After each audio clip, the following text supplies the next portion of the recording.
Salut à tous, c'est Otakult, on se retrouve pour le jump de la semaine, une semaine vraiment calme en termes d'actualité, plus calme encore que la semaine passée puisque les grosses news ne concernent aucune série du jump en ce moment. Mis à part ça, je vous rappelle que vous pouvez vous procurer les Shonen Jump sur le site Japan Deal World. Bref, sinon pour ça vous abonner si ce n'est pas déjà fait et si mon contenu vous plaît, vous pouvez me retrouver sur Twitter mais aussi sur Instagram, les liens sont disponibles en description. Sur ce, place au générique.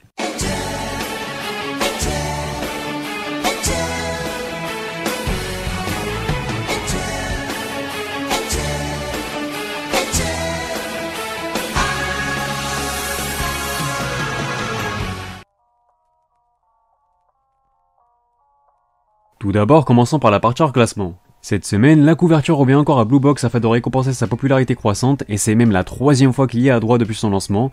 Pour l'occasion, notre romance sportive a également bénéficié d'une jolie double page couleur. On passe aux autres pages couleurs justement qui reviennent à la comédie High School Family, toujours autant appréciée par les éditeurs. Le Neketsu parodique Mashle est lui aussi mis en avant dans ce numéro, et ce pour la 10e fois de l'année. On peut aussi noter la présence du troisième one-shot issu de la 15e Golden Future Cup. Celui-ci est intitulé Shitsuren Beginning par Ishinoe. Du côté des nouveautés, on retrouve toujours la nouvelle série Pipi Pipi Pipi Pipi qui rejoindra le classement d'ici 2 petites semaines maintenant, donc on en saura bientôt plus sur l'accueil qui lui sera réservé par les lecteurs. Et en ce qui concerne les absences, c'est au tour de My Hero Academia de profiter d'une petite pause. Le manga de Kohei Horikoshi s'offre ainsi sa 4ème semaine de break de l'année. Et enfin, on reste toujours sans nouvelles de Hunter x Hunter, mais pour lui, on a arrêté de compter. On passe maintenant au classement qui est composé de 14 mangas, soit un de plus que la semaine passée suite au retour de One Piece. Et malheureusement, les tréfonds du sommaire ne nous proposent toujours pas de changement, puisque nous retrouvons encore une fois Red Hood à la dernière place du classement, enchaînant ainsi une 8ème présence consécutive dans la zone rouge. Il échange donc sa place avec son compère Nelu qui apparaît donc à l'avant-dernière position, mais qui se trouve toujours dans la même galère. Honnêtement, je ne crois plus du tout en leur survie, malheureusement à moins d'un retournement de situation qui relèverait même d'un miracle à ce niveau-là. Un retour dans le sommaire compliqué pour le Heishi Ayakashi Triangle qui réapparaît donc dans la zone rouge pour la 9ème fois de l'année, lui qui avait profité d'une page couleur la semaine passée. On peut donc en conclure que cette dernière n'aura pas été suffisante pour lui donner un petit coup de pouce puisque l'œuvre de Kentaro Yabuki peine encore à retrouver le haut du tableau, qu'elle n'a presque pas connu cette année d'ailleurs. La situation est assez similaire à moindre mesure pour Witch Watch qui conserve sa 11ème position, suffisant pour échapper à la zone de danger cette fois-ci, mettant ainsi fin à une série noire de 3 présences consécutives dans cette dernière, mais sa forme actuelle reste tout de même très négative, puisque Witch Watch n'est plus apparu dans la première partie du tableau depuis le jump numéro 33-34 où il figurait à la 6ème place. Léger déclin pour Maku-chan qui reste dans le top 10, mais ce léger déclin confirme également une légère baisse de régime observée ces derniers temps. Il reste cependant dans sa moyenne globalement, soit entre la 7ème et la 10ème place, ce qui lui suffit pour échapper à la zone rouge depuis quelques semaines également. Encore une place de gagné pour Undead Unluck qui remonte au 9ème rang mais qui nous propose encore une prestation assez timide dans le ventre mou du classement. Il n'y a malheureusement pas grand chose à rajouter, ce qui souligne encore une fois cette frustration que l'on peut ressentir en voyant les faibles performances d'une série promise à être un manga d'avenir du magazine. 8ème rang pour le Furio Sakamoto Days qui se contente donc de maintenir ses positions au milieu de tableau, et finalement la série n'aura fait que stagner à ce niveau-là ce mois-ci, et c'est dommage car sa forme affichée en septembre avec notamment un top 3 était nettement meilleure. Il avait connu son pire classement de l'année il y a de cela 3 semaines, mais il avait aussi vite rebondi avec une bonne présence dans le top 3 la semaine passée. Cette fois-ci, Black Clover retombe malheureusement dans ses travers en chutant à la 7ème place du sommaire, se retrouvant ainsi pile au milieu du classement. Il y a décidément assez peu de mouvement dans le classement cette semaine puisque même Mission Yozakura Family maintient son cap à la 6ème place, enchaînant ainsi une 3ème semaine dans le haut du tableau. Nos petits espions poursuivent donc leur belle série car depuis leur page couleur obtenue dans le jump numéro 43, s'en est suivi un lead color, un top 3 et 2 top 6 consécutifs. On arrive au top 5 où l'on retrouve étonnamment Dr Stone qui effectue donc son retour dans le classement de façon assez discrète. Nos petits survivants n'ont même pas été très loin d'égaler leur plus mauvais classement de l'année, qui était une 6ème place, et même si ce top 5 n'est pas une mauvaise prestation en lui-même, pour un manga comme Dr Stone qui vise le top 2 annuel, je peux vous assurer que ça peut très clairement jouer en sa défaveur et peser bien plus qu'on ne le pense dans la balance. Belle semaine pour The Elusive Samurai qui remonte à la 4ème place après cette jolie progression de 3 échelons, de quoi le relancer pleinement pour la 5ème place annuelle face à ses principaux concurrents que sont Black Clover et Blue Box cette année, mais la sensation du moment est sans aucun doute la comédie Mien Roboko qui au-delà de ses airs de troll, semble vraiment plaire et s'installer de plus en plus dans le magazine comme en témoigne cette nouvelle apparition dans le top 3, et j'ai même envie de dire qu'on s'y attache nous aussi de plus en plus sans même lire le manga que j'ai pas du tout apprécié pour ma part, mais bon ça me fait marrer quand même d'une autre façon j'ai envie de dire, donc c'est du génie.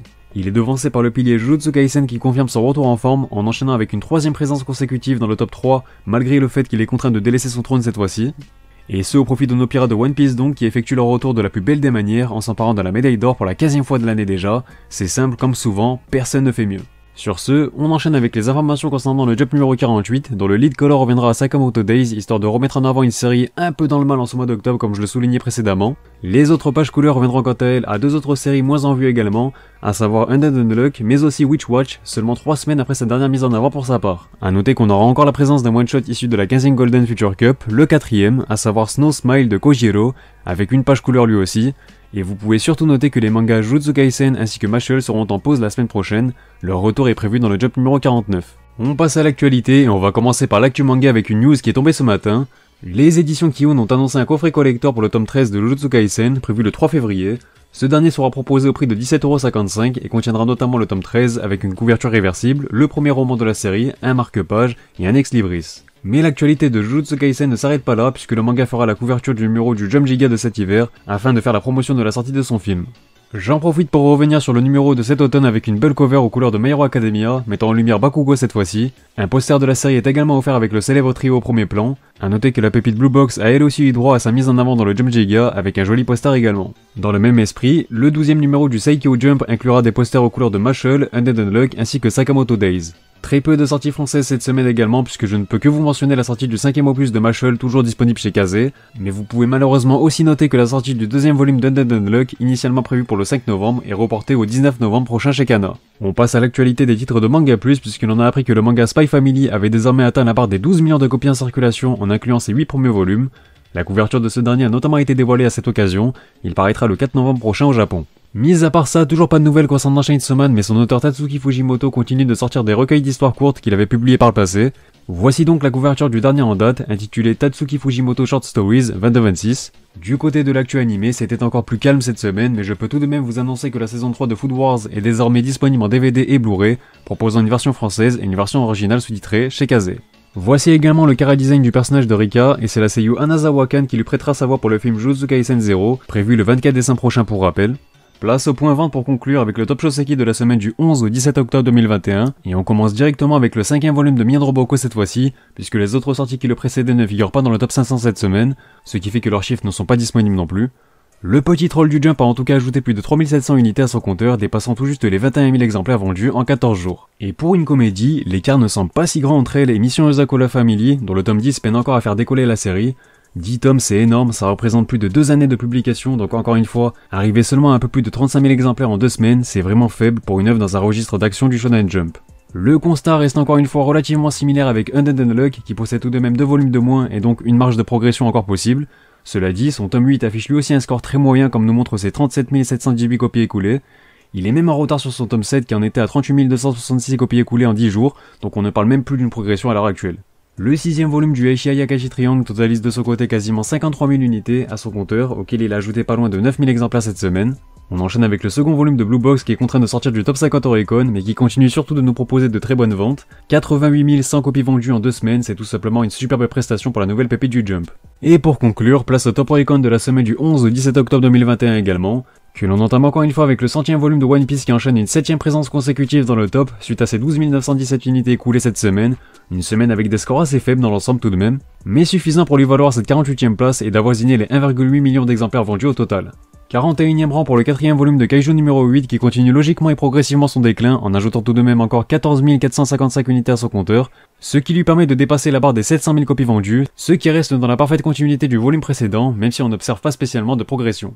Toujours insaisissable, le second tome de Dandadan a déjà atteint et même franchi le cap symbolique des 100 000 exemplaires vendus en seulement 2 semaines. Il apparaît à la 36e place mais enchaîne surtout une deuxième présence consécutive dans le top Oricon, ce que n'était pas parvenu à faire son premier volume. On continue avec le 8e opus de Mashle qui a cette fois-ci lui aussi franchi la barre des 100K et même assez aisément puisqu'il totalise près de 115 000 copies vendues à l'heure actuelle. Il se maintient ainsi dans le top 25 avec plus de 21 000 unités. Il reste donc dans la continuité du tome 7 qui comptait 113 000 unités en 12 jours, donc il est même légèrement en retard sur ce dernier finalement. Un peu plus haut, on retrouve le 30e tome de Black Clover qui chute à la 22e position après avoir écoulé 23 791 exemplaires cette semaine, de quoi permettre à son compteur d'afficher un score de 137 281 ventes en 2 semaines. Il est quant à lui bel et bien sur la même lignée de son précédent volume. La semaine dernière, je parlais d'un excellent démarrage pour le 32e volume de My Hero Academia, mais il s'agit même d'un démarrage record puisqu'il est le premier volume de la série à dépasser la barre des 540 000 unités en seulement 2 semaines. C'est très clairement le manga du Jump le plus en forme à l'heure actuelle, ou en tout cas celui qui se trouve dans la meilleure dynamique. Mais il n'empêche que c'est toujours le 17ème volume de Jujutsu Kaisen qui le retrouve tout en haut du top, puisque le manga de Gege Akutami a pu ajouter 188 470 unités à son compteur, portant ainsi son total à plus de 1,3 million d'exemplaires écoulés en 14 jours. Des chiffres toujours aussi dingues mais qui illustrent également une baisse de régime pour JJK, si on les met en parallèle à son tome 19 qui comptait plus de 1,5 million d'unités en seulement 10 jours. Sur ce, la vidéo est terminée, n'hésitez pas à réagir sur celle-ci et sur le classement dans les commentaires. Mis à part ça, pensez à vous abonner si ce n'est pas déjà fait pour ne pas manquer les prochains classements. Vous pouvez aussi me rejoindre sur Twitter, Instagram et Discord, lien en description. Quant à moi, je vous dis à bientôt pour de prochaines vidéos, portez-vous bien et surtout, on se reverra.「